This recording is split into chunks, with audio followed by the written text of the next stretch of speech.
Welcome to RS academy. ఈరోజు జరిగిన జాతీయ, అంతర్జాతీయ, ప్రాంతీయ మరియు ఇతర అంశాలను ఈరోజు గమనిద్దాం. దానిలో భాగంగా మన ఆర్ఎస్ అకాడమీ తరపున ఈ యొక్క యూట్యూబ్ ఛానల్కి సంబంధించి కరెంట్ అఫైర్ ఎవరైతే చూస్తున్నారో వాళ్ళకు సంబంధించిన ఈ యొక్క కరెంట్ అఫైర్ వినడంతో పాటు ప్రతిరోజు కూడా వాళ్ళకి పీడిఎఫ్ ఏదైతే మేము చెప్పామో దానికి సంబంధించిన క్వశ్చన్లు తయారు చేసి వాటిని పీడిఎఫ్ రూపంలో ఈ యొక్క ఆర్ఎస్ అకాడమీ అనే ఒక టెలిగ్రాఫ్ గ్రూప్లో వాటిని పోస్ట్ చేయడం జరుగుతుంది. ఎవరైనా ఈ యొక్క వీడియో చూస్తున్న వాళ్ళు ఈ ఛానల్ యొక్క క్రింద డిస్క్రిప్షన్లో ఈ యొక్క లింక్ని షేర్ చేయడం జరిగింది. ఆ టెలిగ్రామ్ గ్రూప్లో జాయిన్ అయ్యి ఈ యొక్క వీడియోస్ సంబంధించిన వాటిని ఆ యొక్క పీడిఎఫ్ రూపంలో ఉన్న క్వశ్చన్ని కూడా రాసుకోండి. అంటే మీరు ఎంతవరకు వింటున్నారు, మీరు ఎంతవరకు ఆ యొక్క జ్ఞాపక శక్తిగా ఉంచుకోగలుగుతున్నారు, ఆ యొక్క సామర్థ్యాన్ని పెంచుకోవచ్చు. ముఖ్యంగా ఈరోజు జరిగిన ఈ యొక్క కరెంట్ అఫైర్లో భాగంగా మనకి ఒక కరెంట్ అఫైర్ అనేది రావడం జరిగింది. ఏంటి సార్ అంటే, నీతి ఆయోగ్ ఏదైతే ఉందో ఈ నీతి ఆయోగ్ ఏం చేసింది సార్ అంటే, భారతదేశానికి సంబంధించిన పేదరికం ఏదైతే ఉందో ఈ పేదరికం పైన ఒక రిపోర్ట్ ఇవ్వడం జరిగినది. మనము ఈ యొక్క కొన్ని రోజుల కిందట అంటే 2 days or 3 days బ్యాక్ ప్రపంచవ్యాప్తంగా యుఎన్ఓ రిపోర్ట్ని పేదరికం పైన రిపోర్ట్ని రిలీజ్ చేయడం జరిగింది. ఈ యొక్క రిపోర్ట్లో భాగంగా పేదరికం గణనీయంగా తగ్గింది అని కూడా చెప్పుకోవడం జరిగింది.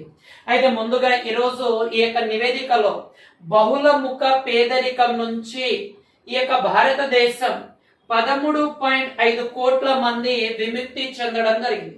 ఎంత మంది సార్ అంటే 13.5 కోట్ల మంది ఏం చేశారు సార్ అంటే పేదరికం నుంచి విముక్తి చెందడం జరిగింది.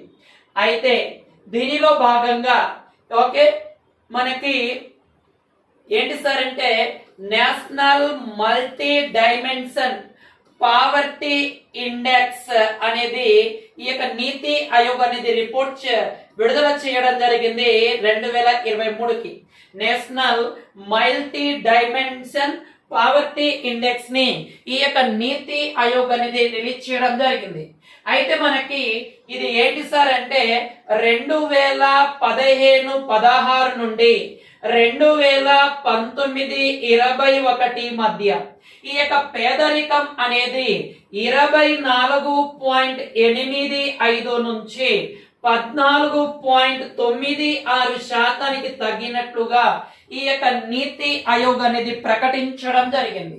National multi dimension poverty index report 2023లో భాగంగా 2015-16 నుండి 2019-21 మధ్య 2019-21 మధ్య పేదరికం 24.85% నుంచి 14.96% తగ్గడం జరిగింది.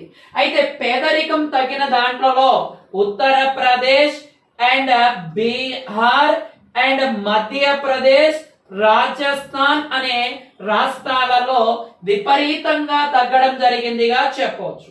అంటే భారతదేశంలో ఈ యొక్క పేదరికం అనేది చూసుకుంటే ఈ యొక్క ఉత్తరప్రదేశ్, బీహార్, మధ్యప్రదేశ్, రాజస్థాన్ లో ఈ పేదరికం అనేది విపరీతంగా తగ్గింది. అయితే దీంట్లో ఆంధ్రప్రదేశ్ అనేది చూసుకుంటే 8వ స్థానంలో ఉంది సార్ అంటే 17వ స్థానంలో ఉండడం జరుగుతుంది అని చెప్పవచ్చు మనకి. అంటే చాలా చాలా ఇంపార్టెంట్. ఇక్కడ మొదటి స్థానంలో ఉత్తరప్రదేశ్, బీహార్, మధ్యప్రదేశ్, రాజస్థాన్ ఉంటే ఆంధ్రప్రదేశ్ యొక్క స్థానం 8వ స్థానం సార్ అంటే 17వ స్థానంగా చెప్పడం జరుగుతుంది అని చెప్పవచ్చు మనకి. ఇది అదే మనకి పేదరికం నుంచి విముక్తి పొందిన రాష్ట్రాలలో చూసుకుంటే మనకి ఈ యొక్క రాష్ట్రాలు చూసుకుంటే తగ్గుదల కనిపించే సంఖ్యాపరంగా నెంబర్ పరంగా చూసుకుంటే ఆంధ్రప్రదేశ్ 13వ స్థానం, తెలంగాణ 14వ స్థానంలో ఉండడం జరుగుతుందిగా చెప్పవచ్చు.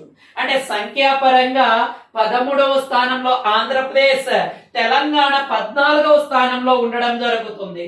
అయితే ఈ 5 ఏళ్లలో ఆంధ్రప్రదేశ్ లో ఈ ఆంధ్రప్రదేశ్ లో ఎంత శాతం పేదరికం తగ్గింది సార్ అంటే 5.71% ప్రజలు ఎవరైతే ఉన్నారో వాళ్ళు పేదరికం నుంచి బయటికి వచ్చారు.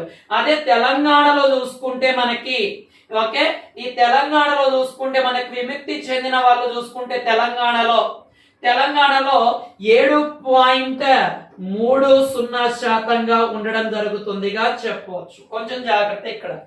భారతదేశంలో 2015-16 నుండి 2019-21 మధ్య పేదరికం 24.85 నుంచి 14.96% తగ్గడం జరిగింది. అయితే భారతదేశంలో మొదటి రాష్ట్రాలు చూసుకుంటే ఉత్తరప్రదేశ్, బీహార్, మధ్యప్రదేశ్, రాజస్థాన్. అయితే ఆంధ్రప్రదేశ్ స్థానం 17వ స్థానంలో ఉండడం జరుగుతుంది శాతం పరంగా. అదే సంఖ్యా పరంగా ఆంధ్రప్రదేశ్ 11వ స్థానం, తెలంగాణ 14వ స్థానంలో ఉండడం జరుగుతుంది అని కూడా చెప్పవచ్చు. అయితే గత 5 సంవత్సరాలలో ఆంధ్రప్రదేశ్ లో ఎంత శాతం మేరకు ప్రజలు విముక్తి పొందారు సార్ అంటే 5.71%. అదే తెలంగాణలో 7.30% పేదరికం నుంచి బయటకు వచ్చారు అని చెప్పడం జరుగుతుంది. అయితే మనకి ఈ నీతి ఆయోగ్ అనేది ఎప్పుడు ఏర్పాటైంది సార్ అంటే 2015 జనవరి 1న నీతి ఆయోగ్ అనేది వెల్లడించడం జరిగింది. అయితే ఈ యొక్క నీతి ఆయోగ్ యొక్క చైర్మన్ గా ఎవరు ఉంటారు సార్ అంటే ప్రధానమంత్రి. ప్రెసెంట్ ఎవరున్నారు సార్ అంటే ప్రధానమంత్రి నరేంద్ర మోడీ గారు.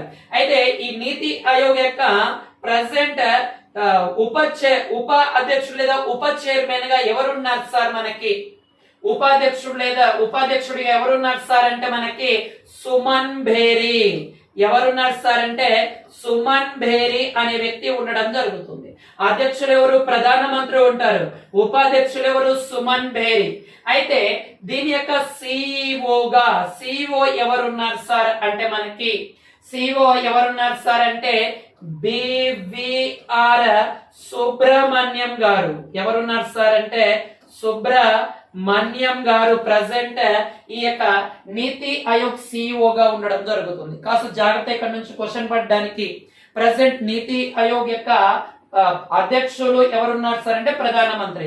ఉపాధ్యక్షులు ఎవరు సార్ అంటే సుమన్ భేరీ. సిఇఓ ఎవరు సార్ అంటే బివిఆర్ సుబ్రహ్మణ్యం అని కూడా చెప్పవచ్చు. అయితే మొదటి సిఇఓ ఎవరు సార్ అంటే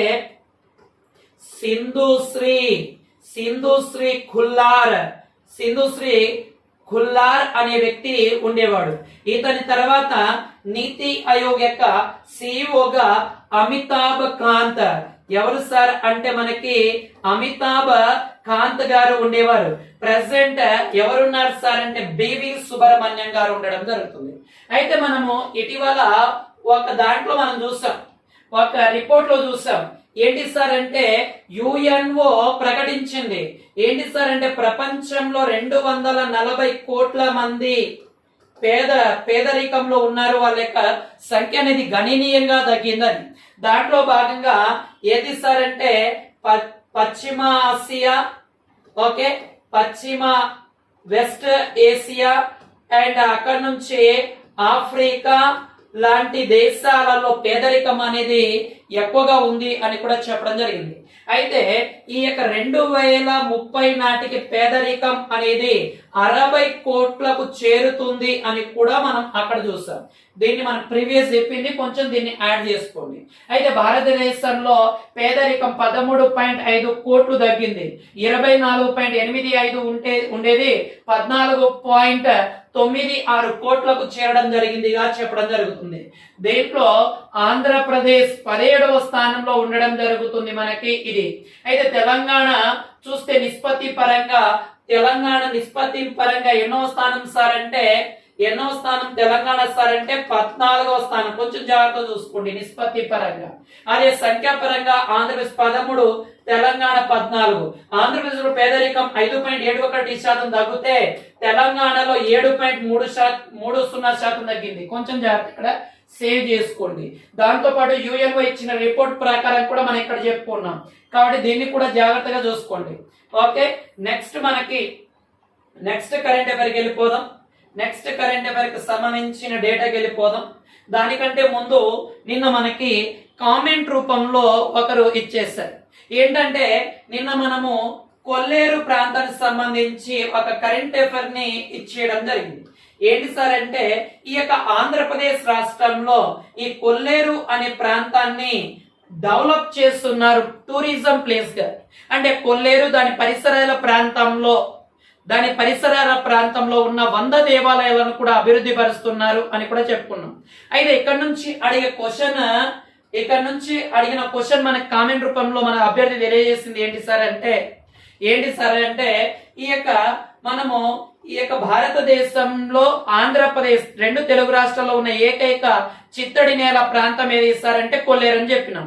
అయితే మన అభ్యర్థి అడిగింది ఏంటి సార్ అంటే వరల్డ్ వైడ్ గా ప్రపంచవ్యాప్తంగా ఎన్ని వెట్లాండ్ సైట్స్ లేదా రామ్సార్ సైట్స్ అనేవి ఉన్నాయి అని అడిగాను.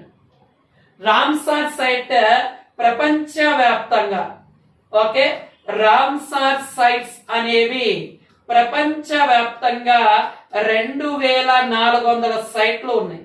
అసలు ఈ రామ్సార్ సైట్ అంటే ఏంటి అంటే ప్రపంచవ్యాప్తంగా ఉన్న చిత్తడి నేలలను సంరక్షించేందుకు 1970లో ఇరాన్ అనే ప్రాంతంలో రామ్సార్ అనే ప్రాంతంలో ఒక సదస్సు నిర్వహించారు. ప్రపంచవ్యాప్తంగా చిత్తడి నేలలు వెట్లాండ్స్ సంబంధించి అక్కడ నిర్వహించారు కాబట్టి దీన్ని రామ్సార్ సైట్స్ అంటాం. ఇది 1971లో మనకి ఇచ్చేశారు.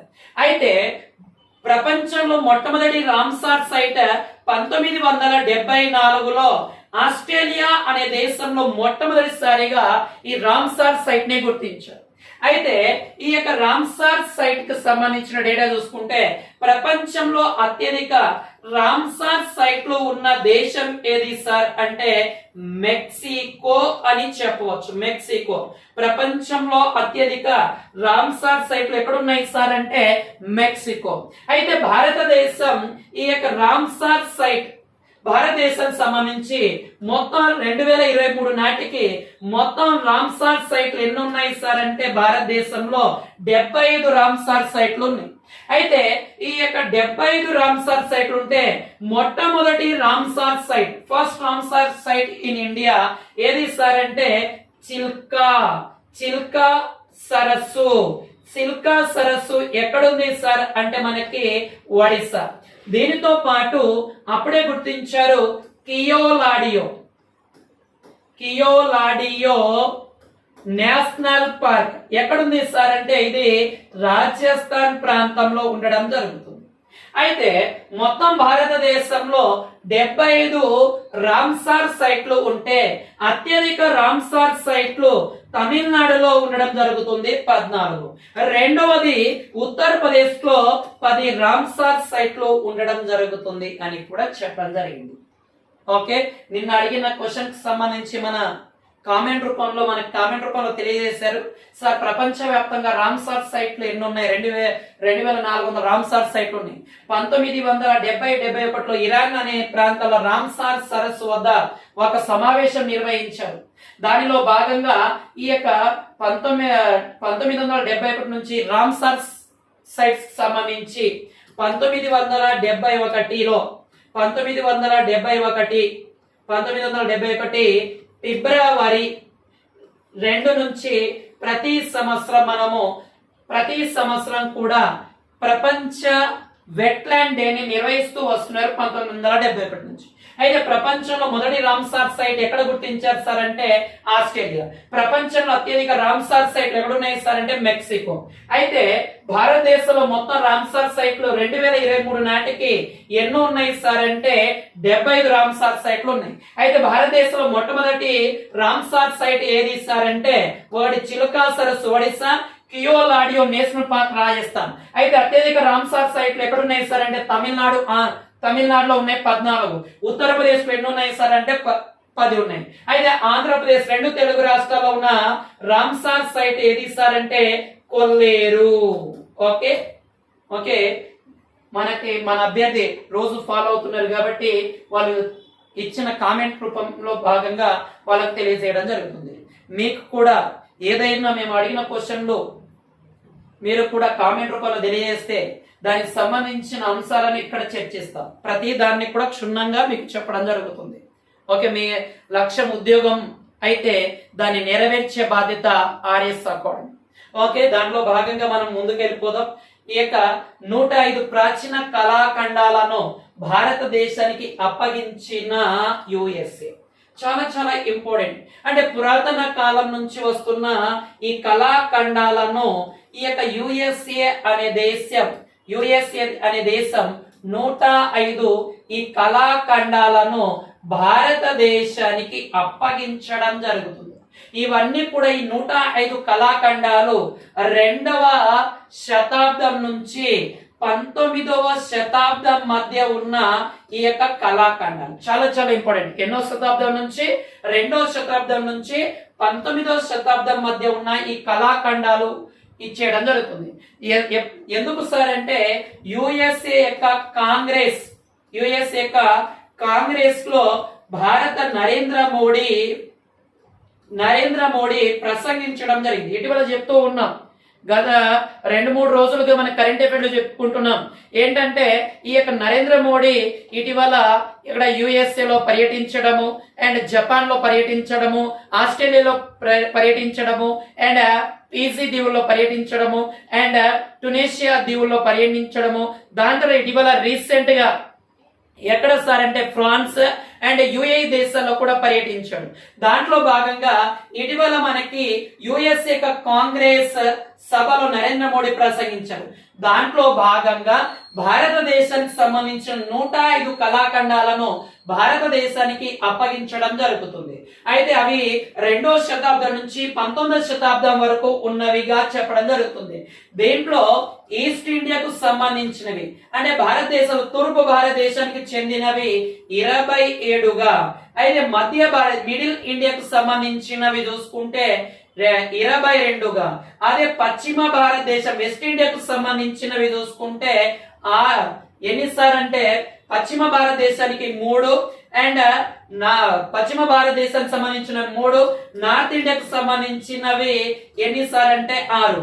ఇలాగ మనకు మొత్తం కూడా ఈ యొక్క మొత్తం 105 కళాఖండాలను భారతదేశానికి అప్పగించడం జరుగుతుంది. దక్షిణ భారతదేశం సౌత్ ఇండియాకు సంబంధించి 47 కళాఖండాలను భారతదేశానికి అప్పగిస్తున్నారు. చాలా చాలా ఇంపార్టెంట్. ఇక్కడ నుంచి మన క్వశ్చన్ పడడానికి ఆస్కారం ఉంది. ఏంటి సార్ అంటే ఏ ప్రాంతం నుంచి ఎన్ని కళాఖండాలను భారతదేశానికి అప్పగించింది యుఎస్ఏ అంటే సౌత్ ఇండియా నుంచి 47, నార్త్ ఇండియాకి సంబంధించి 6, వెస్ట్ ఇండియా అంటే పశ్చిమ భారతదేశానికి సంబంధించి 3, అదే మధ్య భారతదేశానికి సంబంధించి 22, ఈస్ట్ ఇండియా తూర్పు భారతదేశానికి సంబంధించి 27 కళాఖండాలను భారతదేశానికి అప్పగించడం జరిగింది ఈ యొక్క యుఎస్ఏ. దీనికి సంబంధించి ఈ భారత కన్సులేట్ రాయబారి అయిన తరుణ్జిత్ సింగ్ సంధు, ఎవరు సార్ అంటే తరుణ్జిత్ సింగ్ సంధు తెలియజేయడం జరిగినది. చాలా చాలా ఇంపార్టెంట్ అయినది. ఓకే, భారత కన్సులేట్ అధికారి ఎవరు సార్ అంటే తరుణ్జిత్ సింగ్, ఇతను తెలియజేయడం జరిగింది. కొంచెం జాగ్రత్త దీన్ని యాడ్ చేసుకోండి. మనకి దీంట్లో టెర్రాకోట బొమ్మలు, రాయితో చేసినవి, చెక్కతో చేసినవి, ఓకే, వెండితో చేసినవి, రకరకాల కళాఖండాలను భారతదేశానికి అప్పగించడం జరిగింది. నెక్స్ట్ కరెంట్ అఫైర్కి వెళ్ళిపోదాం. 3 వారాల్లో సమాధానం ఇవ్వండి. ఈవీఎం పునఃపరిశీలన పైన పిల్పై ఈసీకి సుప్రీంకోర్టు ఆదేశం. ఓకే, ఏంటి సార్ ఇది? ఈవీఎం సంబంధించి ఒకటి సుప్రీంకోర్టులో ఒక కేసు అనేది దాఖలు అవ్వడం జరిగింది. ఒకసారి చూద్దాం.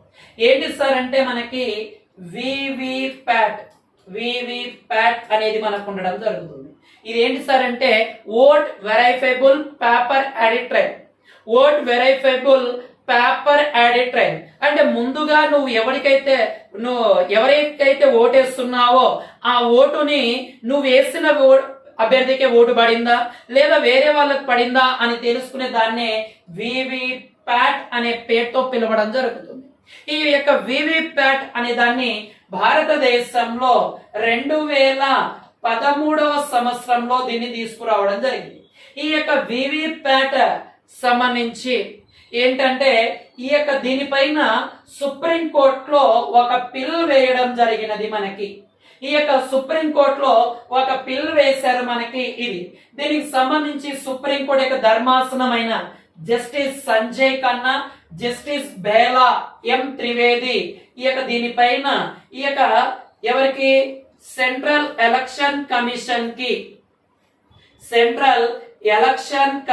కి ఏదైతే కేంద్ర ఎన్నికల సంఘం ఉందో దానికి ఏం చేసిందంటే ఒక పిటిషన్ ని జారీ చేయడం జరిగింది. ఏంటి సార్ అంటే ఈ యొక్క వాళ్ళు ఎవరు ఓటు వేస్తారో పునర్పరిశీలన చేసుకోవాలి కాబట్టి వాటికి సంబంధించిన దాని సమాధానం ఇవ్వండి అని చెప్పడం జరిగింది. అయితే సెంట్రల్ ఎలక్షన్ కమిషన్ దీన్ని తోసిపుచ్చడం జరిగింది. ఓకే, మనకు అదల్లా అవసరం లేదు. కానీ ఈ యొక్క వివిప్యాట్ అంటే ముందుగా మనము ఓటు వేసినప్పుడు ఆ ఓటు మనం అనుకున్న వ్యక్తికి పడిందా లేదా తెలుసుకునే ఒక పరికరం.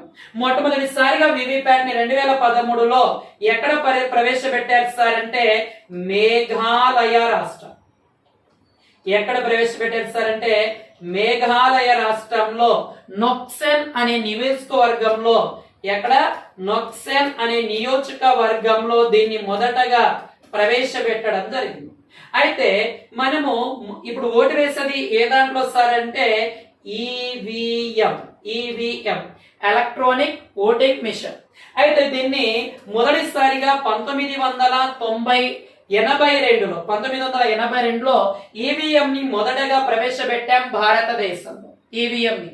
అయితే ఈ ఈవీఎం అనేది చూసుకుంటే 1982లో ప్రవేశపెట్టిన ఈవీఎం మొదటగా ఎక్కడ సార్ అంటే కేరళ రాష్ట్రంలోని పరూర్ అనే నియోజకవర్గంలో మొదటగా ప్రవేశపెట్టారు. ఇప్పుడు భారతదేశ వ్యాప్తంగా ఈ యొక్క ఈవీఎం ని ఇచ్చేయడం జరుగుతుంది. దాంట్లో భాగంగానే వివిప్యాట్ ని తీసుకొచ్చారు. ఈ వివిప్యాట్ పైన ఈ యొక్క సుప్రీంకోర్టులో ఒక పిల్ వేశారు. దానిపైన సమాధానం ఇవ్వండి అని ఈ యొక్క సెంట్రల్ ఎలక్షన్ కమిషన్ కి తెలియజేయడం జరిగింది. ఓకే, ఈ యొక్క సెంట్రల్ ఎలక్షన్ కమిషన్ ఓకే మనకి 1950లో జనవరి 25వ తారీఖున జనవరి 25వ తారీఖున ఈ యొక్క సెంట్రల్ ఎలక్షన్ కమిషన్ అనేది ఏర్పాటైంది. దీని యొక్క ప్రధాన కార్యాలయం ఎక్కడ ఉంది సార్ అంటే న్యూఢిల్లీలో ఉండడం జరుగుతుంది. ఓకే, దీన్ని ఈ యొక్క న్యూఢిల్లీలో ఉంది. దీన్ని మనం ఏమని పిలుస్తాం సార్ అంటే నిర్వాచన్ భవన్. సెంట్రల్ ఎలక్షన్ కమిషన్ యొక్క ప్రధాన కార్యాలయం ఏమని పిలుస్తాం సార్ అంటే నిర్వాచన్ భవన్ అనే పేరుతో పిలుస్తాం. ఓకే, ముందుకెళ్ళిపోదాం నెక్స్ట్ కరెంట్ అఫైర్స్ కి సంబంధించి. ఓకే, తిండి గింజకు యుద్ధం తిప్పారు. ఓకే, ఇక్కడ నుంచి మనకి డైరెక్ట్ మీకు ఇక్కడ నుంచి ఎలాంటి క్వశ్చన్ పడుతుందో ఏంటంటే ఇటీవల మనకి రష్యాకి ఉక్రెయిన్ మధ్య యుద్ధం జరుగుతుంది. రష్యాకి యుద్ధం జరిగి దాదాపుగా 500 రోజులు అయిపోయాయి. రష్యాకు మరియు ఉక్రెయిన్ మధ్య యుద్ధం జరిగి దాదాపు 500 రోజులు అవుతుంది. అయితే ఈ రష్యా చుట్టూ ఉండే దేశాలకు సంబంధించి అంటే దాదాపుగా ఈ యొక్క ప్రపంచంలోని 38 దేశాలలో 4 కోట్ల మందికి ఆహార ధాన్యాలను పంపిణీ చేయడం జరుగుతుంది. ఎక్కడి నుంచి సార్ అంటే నల్ల సముద్రం అనే ప్రాంతం నుంచి. అంటే నల్ల సముద్రం అనే ప్రాంతం నుంచి ఈ యొక్క షిప్ల ద్వారా దాని ద్వారా ఏం చేస్తారంటే ఈ యొక్క ఆహారాన్ని సరఫరా చేస్తూ ఉంటారు. అయితే దానిలో భాగంగా సరఫరా చేస్తూ ఉంటే ఈ యొక్క రష్యా అండ్ ఉక్రెయిన్ యుద్ధం కారణంగా ఈ యొక్క ఎగుమతి అనేది ఆగిపోయింది. దానిలో కారణంగా యుఎన్ఓ ఈ యొక్క రష్యా మరియు ఉక్రెయిన్ మధ్య 2022 జూలై 22వ తారీఖున ఈ యొక్క ఆహార పదార్థాలు ఎగుమతి చేయాలనే ఉద్దేశంతో 2 దేశాల మధ్య ఏం చేశారు సార్ అంటే ఒప్పందం కుదిరించారు. ఆ ఒప్పందం ప్రకారం ఈ యొక్క జూలై 17వ తారీఖుతో ఈ ఒప్పందం అనేది ముగుస్తుంది. అంటే ఈ యొక్క నల్ల సముద్రం ద్వారా ఎగుమతి అనేది చేస్తారు. ఆ నల్ల సముద్రం ద్వారా ఎగుమతి చేసే ఒప్పందం అనేది ఈ యొక్క జూలై 17తో ఇదైపోయింది. దాని తర్వాత ఈ రష్యా కూడా ఇంకా ఒప్పందాన్ని విరమించుకుంటున్నాం, ఎలాంటి ఒప్పందం చేయబోము అని చెప్పడం జరిగింది. అంటే ఈ ఒప్పందంలో ఈ యొక్క 2022 జూలై 22న చేసిన ఒప్పందంలో ఏమని ఉందంటే ఆహార ధాన్యాలతో పాటు ఎరువుల ఎగుమతి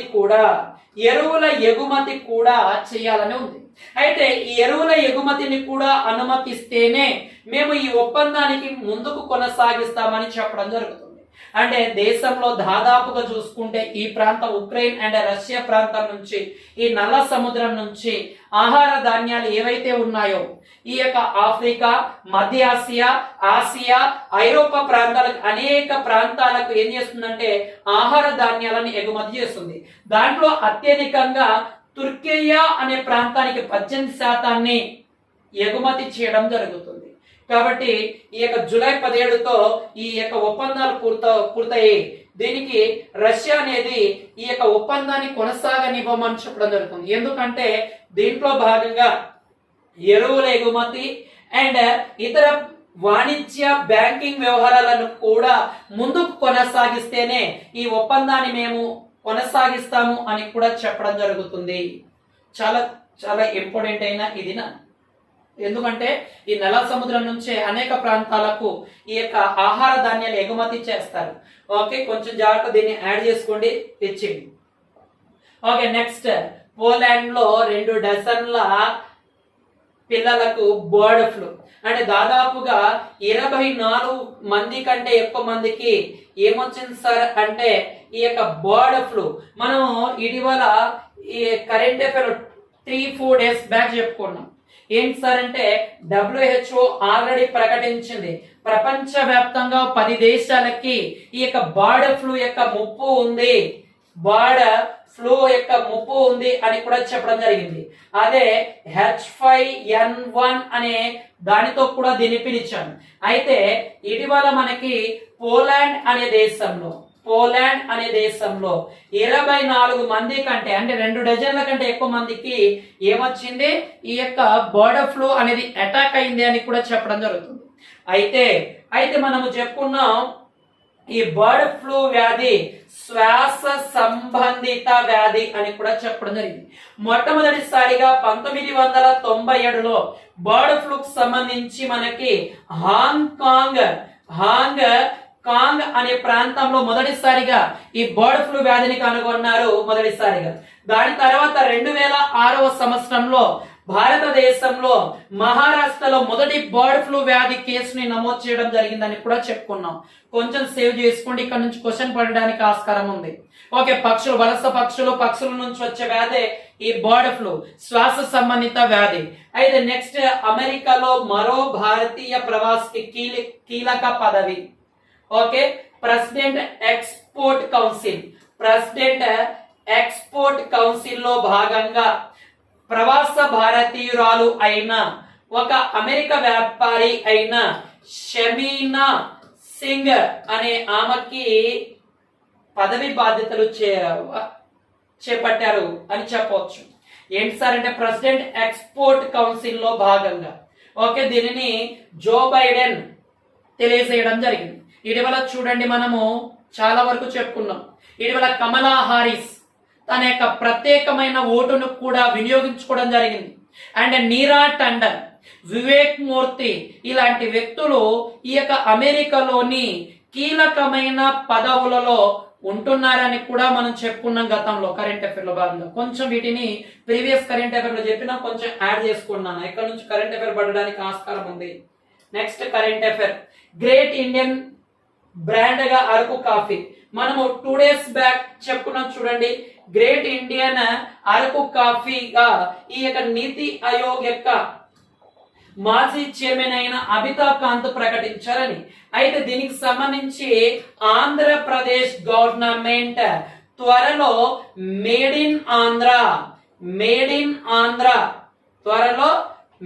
ఇన్ ఆంధ్ర కాఫీని ఏర్పాటు చేయబోతున్నాం. అరకు ప్రాంతంలో అరకు ప్రాంతంలో కాఫీ ప్రాసెసింగ్ యూనిట్ ని కూడా ఏర్పాటు చేస్తున్నాం. ఈ యూనిట్ కోసం ఇప్పటికే 5 కోట్ల రూపాయలను ఆంధ్రప్రదేశ్ కేటాయించిందని ప్రకటించడం జరిగింది. మనం 2 డేస్ బ్యాక్ చెప్పుకున్న గ్రేట్ ఇండియన్ బ్రాండ్ గా అరకు కాఫీ ఉంటుంది. ప్రపంచంలోనే అత్యంత ప్రామాణికమైన కాఫీ, గిరిజన కాఫీ ఏది సార్ అంటే గ్రేట్ ఇండియన్ బ్రాండ్ అరకు కాఫీగా చెప్పాం. దానికోసం ఈ అరకులో కాఫీ ప్రాసెసింగ్ యూనిట్ ని ఏర్పాటు చేయడం జరిగింది. అరకులో 5 కోట్ల రూపాయలతో దీన్ని మేడ్ ఇన్ ఆంధ్ర కాఫీగా ఇచ్చేయడం జరుగుతుంది. కాఫీ యొక్క జన్మస్థలం ఏది సార్ అంటే ఇథియోపియా అనే పేరుతో పిలవచ్చు. కాఫీ యొక్క జన్మస్థలం ఇథియోపియా దేశం. ప్రపంచంలో అత్యధికంగా కాఫీని పండించే దేశం ఏది సార్ అంటే బ్రెజిల్. బ్రెజిల్ లో కాఫీ తోటల్ని ఏమంటారు సార్ అంటే పెజెండాస్ అనే పేరుతో పిలవడం జరుగుతుంది. అయితే నేషనల్ కాఫీ రీసెర్చ్ ఇన్స్టిట్యూట్ ఎక్కడుంది? నేషనల్ కాఫీ రీసెర్చ్ ఇన్స్టిట్యూట్ ఎక్కడుంది సార్ అంటే బెంగళూరు. ఎక్కడుంది సార్ అంటే బెంగళూరు, కర్ణాటకలో ఉండడం జరుగుతుంది.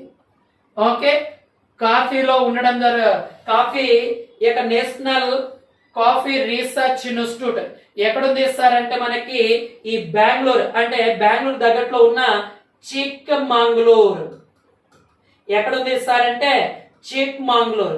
అదే national coffee board Bengaluru, national coffee research institute Chikmagalur. భారతదేశం అత్యధికంగా కాఫీని పండించే రాష్ట్రం కర్ణాటక.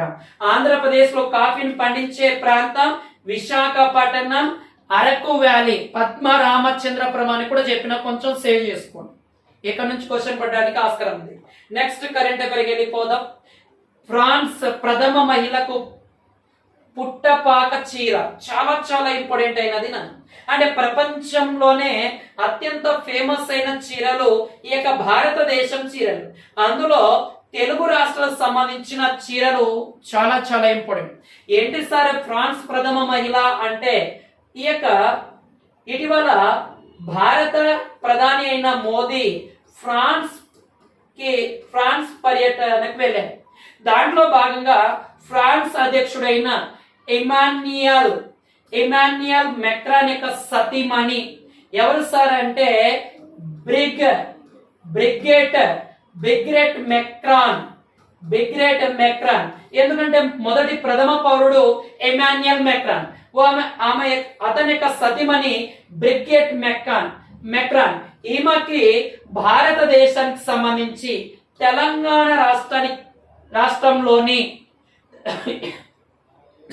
ఎక్కడ సార్ అంటే తెలంగాణ రాష్ట్రంలోని యాదాద్రి భువనగిరి జిల్లా సంస్థానమైన నారాయణపూర్ మండలంలో ఉన్న పుట్టపాక గ్రామ కళాకారుల నైపుణ్యం అండ్ వివిధ రకాల కళాకారులతో ఈ యొక్క పుట్టపాక చీరను అందించడం జరిగింది. దీనికి తెలంగాణ చేనేత సంస్థ అయిన టెస్కో కొనుగోలు చేసి పంపించడం జరిగింది కేంద్ర ప్రభుత్వానికి. ఈ పుట్టపాకలో దాదాపుగా 4,000 మంది, 300 మంది పైగా చేనేత కార్మికులు ఉన్నారు. దానితో పాటు ఈమెకు అందించిన ఈ యొక్క చీర అనేది చూసుకుంటే మనకి ఈ యొక్క దుబియన్ వస్త్రం డిజైన్ ని కలిగి ఉండడం జరుగుతుంది. ఏది సార్ అంటే దుబియన్ వస్త్రం డిజైన్ ని ఉండడం జరుగుతుంది. ఓకే, దేశంలోనే ఈ వస్త్రం తయారీ ఎక్కడ కూడా ఉండదు. దీని యొక్క విధానాన్ని ఏమంటాం సార్ అంటే అడ్డం ఇక్కత్ అనే పేరుతో పిలవడం జరుగుతుంది. అంటే వార్పు పైన పొడవు దారంతో అల్లడం జరుగుతుంది అని చెప్పడం జరుగుతుంది. ఇటీవల భారతదేశంలోని ఏ ప్రాంతం నుంచి ఫ్రాన్స్ యొక్క మొదటి పౌరురాలికి అందించడం జరిగింది చీరను అంటే ఇక తెలంగాణలోని యాదాద్రి భువనగిరి జిల్లా నారాయణపూర్ మండలంలో ఉన్న పుట్టపాక గ్రామం నుంచి. అది కొనుగోలు చేసిన తెలంగాణ చేనేత సంస్థ ఏది సార్ అంటే టెస్కో. అయితే దీనిని ప్రత్యేకంగా రూపించారు దుబియన్ వస్త్రం అంటాం. దేంట్లో వాడిన విధానాన్ని అడ్డకం ఇక్కత్ అనే పేరుతో పిలుస్తారు. కొంచెం జాగ్రత్త చూడండి. ఓకే, నెక్స్ట్ కరెంట్ అఫైర్కి వెళ్ళిపోదాం. ఓకే, రక్షణ రంగం హబ్బుగా విశాఖపట్నం. మనం ఆల్రెడీ దీనికి సంబంధించిన కరెంట్ అఫైర్ 2 days బ్యాక్ చూసాం. ఎందుకు సార్ అంటే భారతదేశంలో ఈ యొక్క రక్షణ రంగానికి వెన్నముక్కగా ఉంటుంది విశాఖపట్నం అని మనకి ప్రకటించారు. దానితో పాటు మనకి దీనిని ఈ యొక్క సెంట్రల్ సైంటిఫిక్ అడ్వైజరీ అయిన సతీష్ రెడ్డి కూడా తెలియజేయడం జరిగింది. సతీష్ రెడ్డి కూడా దీన్ని తెలియజేశారు. దాంతో పాటు డిఆర్డిఓ కూడా దీన్ని ప్రకటించడం జరిగింది. ఓకే, డిఆర్డిఓ చైర్మన్ సమీర్ వి కామత్ అని కూడా చెప్పడం జరుగుతుంది.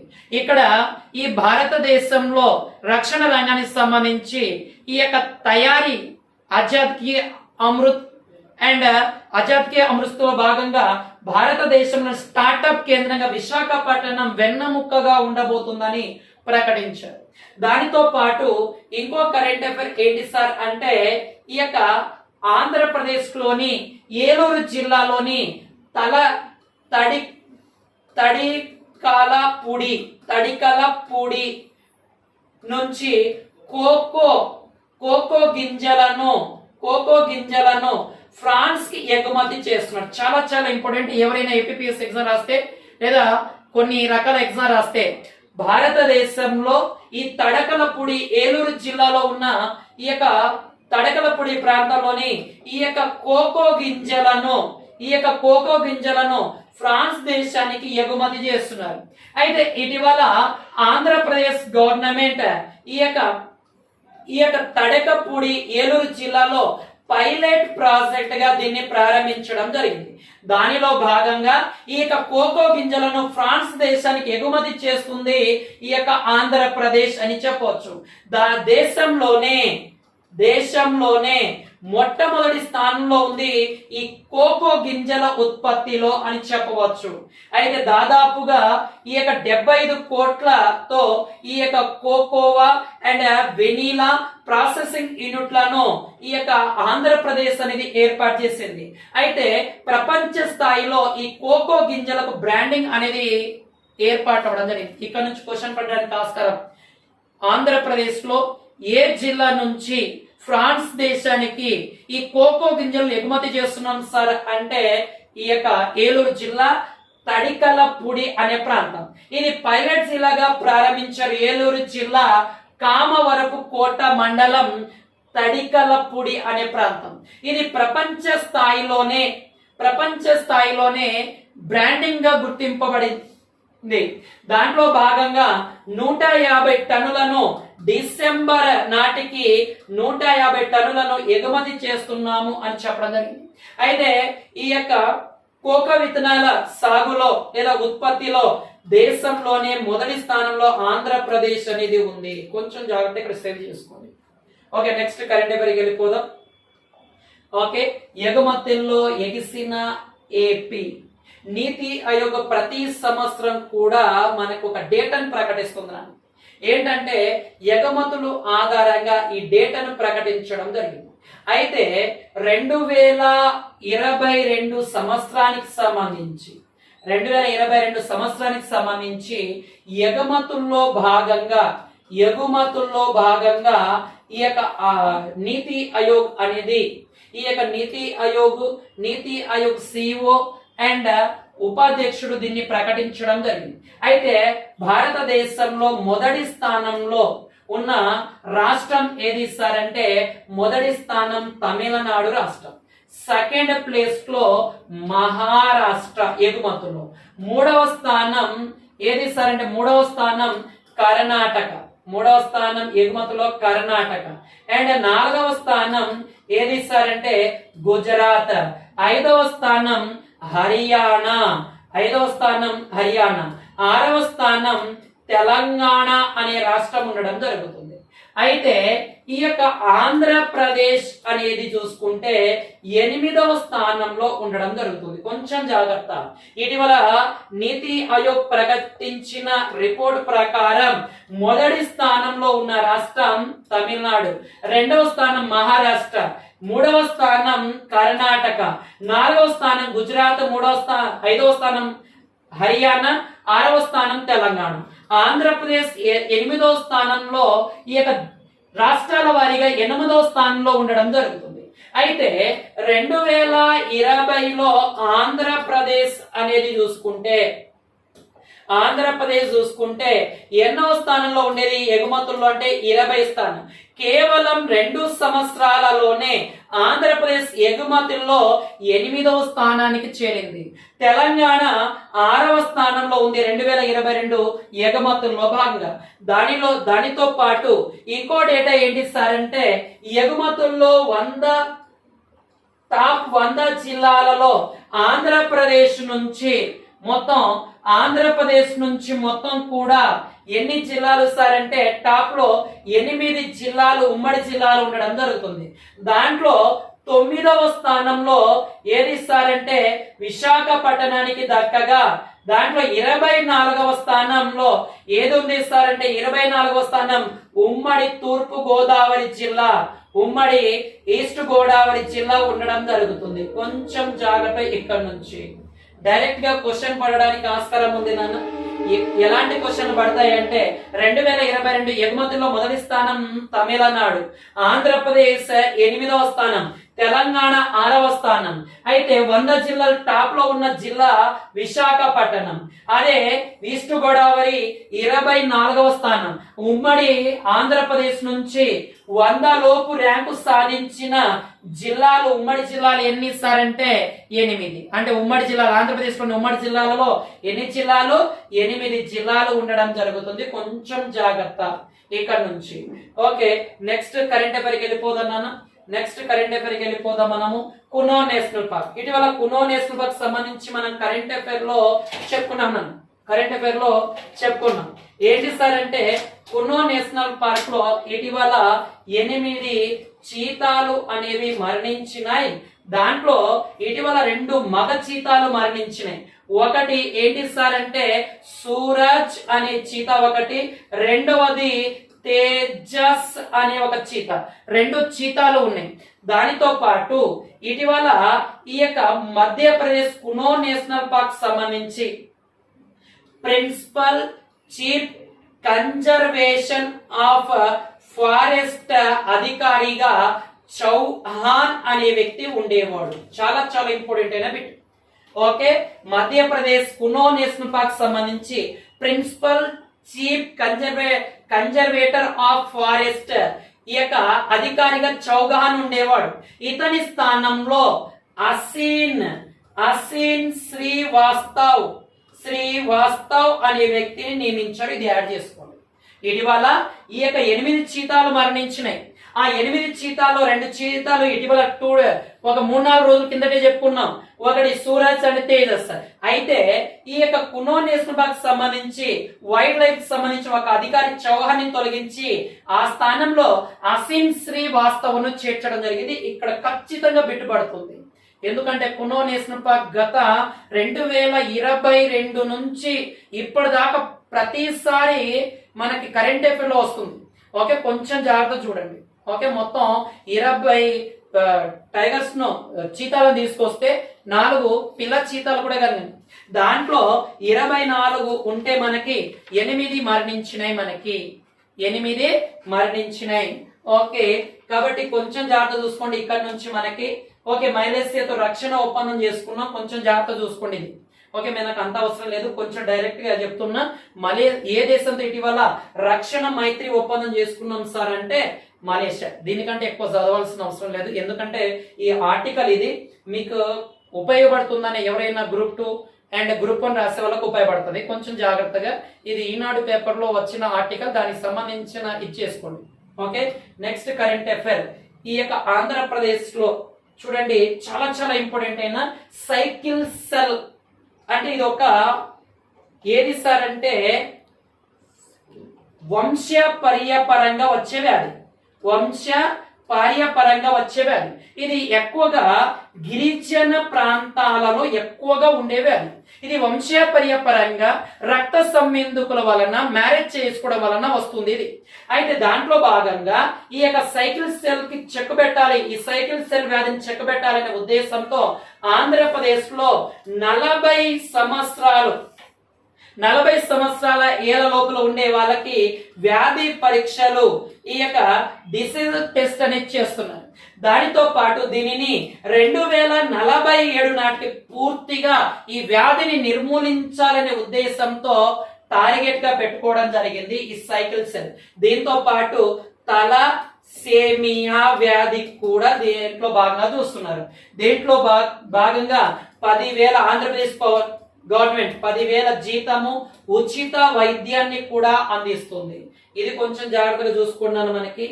ఓకే, నెక్స్ట్ మనకి డైరెక్ట్ ఈ రోజు మనకి ఓకే జూలై 18వ తారీఖుని మనము ఏ డేగా సెలబ్రేట్ చేస్తాం సార్ అంటే నెల్సన్ మండేలా డేగా సెలబ్రేట్ చేస్తాం.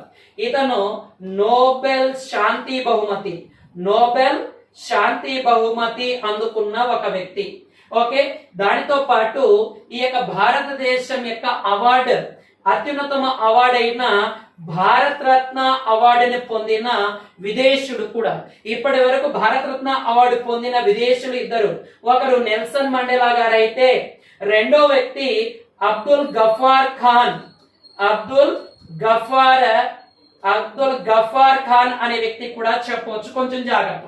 ఇతను నోబెల్ శాంతి బహుమతి ఈ యొక్క సౌత్ ఆఫ్రికాకి అధ్యక్షుడైన మొదటి నల్ల జాతీయుడుగా చెప్పడం జరుగుతుంది. ఓకే, 1994లో మొదటి నల్ల జాతీయుడు అధ్యక్షుడు అవ్వడం జరిగింది. ఓకే, 2 రోజులుగా మనము కామన్వెల్త్ క్రీడలకు సంబంధించి డేటా చెప్పుకుంటున్నాం. ఈ కామన్వెల్త్ క్రీడలు 2026లో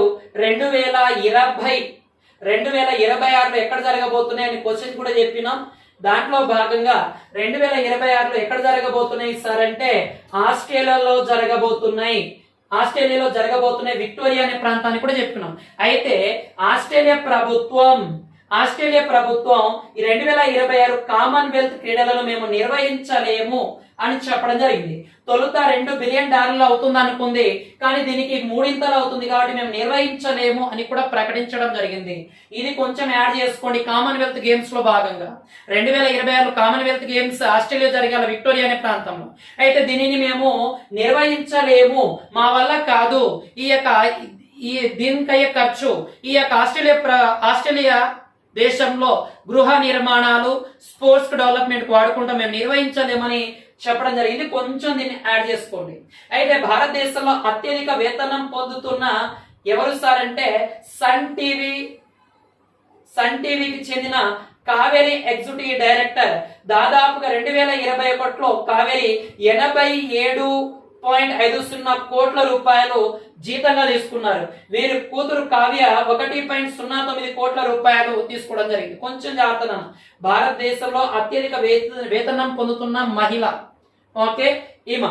దాని తర్వాత ఐక్యరాజ్య సమితి యుఎన్ఓ భారతదేశానికి $1 మిలియన్ విధులను కేటాయించడం జరిగింది. దీనిలో భాగంగా union department of public information the Hindi union project 2018లో భాగంగా ఇచ్చేస్తారు. ఎందుకు సార్ అంటే హిందీ భాషను విస్తరింప చేయాలనే ఉద్దేశంతో దీన్ని ఇచ్చేస్తారు. దానితో పాటు ఈ యొక్క మనకి కేరళ మాజీ సీఎం అయిన ఉమెన్ చాందీ గారు కన్నుమూసారు. చాలా చాలా ఇంపార్టెంట్ అయిన వ్యక్తి. ఇతను శ్వాస సంబంధిత వ్యాధితో ఇచ్చేశారు. ఇతను 1943 కొట్టాయంలో జన్మించారు. ఇతను 12 సార్లు ఎమ్మెల్యేగా గెలిచి 2 సార్లు కేరళ సీఎంగా ఇచ్చేసాడు. 2 సార్లు కేరళ సీఎంగా పనిచేశారు. కాబట్టి కొంచెం జాగ్రత్త. ఇక్కడ నుంచి కేరళ సీఎం అయిన ఉమెన్ చాందీ మరణించాడు. ఇతను 12 సార్లు ఎమ్మెల్యే, 2 సార్లు కేరళ సీఎంగా పదవి బాధ్యతలు చేపట్టడం జరిగింది. కాబట్టి ఇక్కడ నుంచి కరెంట్ అఫైర్కి సంబంధించిన డేటా మొత్తం కూడా చెప్పడం జరిగింది. ఓకే, మిగిలిన ఏవైనా అంశాలు ఉంటే రేపటి కరెంట్ అఫైర్లో మనం చూద్దాం. ముఖ్యంగా ఎవరైతే మన ఛానల్ ఫాలో అవుతున్నారో ఈ యొక్క టెలిగ్రామ్ గ్రూపులో వీటికి సంబంధించి డైలీ కరెంట్ అఫైర్ పీడిఎఫ్ ను కూడా పొందుపరిచి టెలిగ్రామ్ లో పోస్ట్ లో పొందుపరచడం జరుగుతుంది. ఎవరైనా ఈ వీడియోతో పాటు దానిపైన కూడా ప్రాక్టీస్ చేయండి. మీరు ఎంతవరకు చదువుతున్నారు, ఎంతవరకు ప్రాక్టీస్ చేస్తున్నారు అనేది వస్తుంది. ఆర్ఎస్ అకాడమీ, సాయి వసంత కాంప్లెక్స్, బిర్లా కాంపౌండ్, మీ స్వామి సార్. జై హింద్.